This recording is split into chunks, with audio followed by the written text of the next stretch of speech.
കുറച്ചിങ്ങനെ മിരിങ്ങ നിൽക്കണുണ്ട്. നല്ല മിരിങ്ങയാണ്, ഒരുപാടുണ്ടായിട്ടുണ്ട്. നമ്മൾ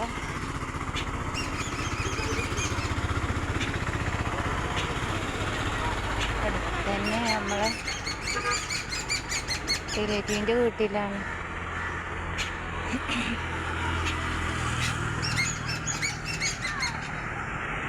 സ്കൂൾ ബസ് വന്ന് അവിടെ ടയറ് കൂട്ടിയിട്ട് നിർത്തിയിട്ടാണ് സ്കൂൾ ബസ്. നമ്മൾ എന്താ അവിടെ നിന്നൊരു സൗണ്ട് കേട്ടിട്ട് വന്ന് നോക്കിയത് എന്താണെന്ന്. അപ്പോൾ സ്കൂൾ ബസ്സിൽ ടയറ് കൂട്ടി അവിടെ നിർത്തി.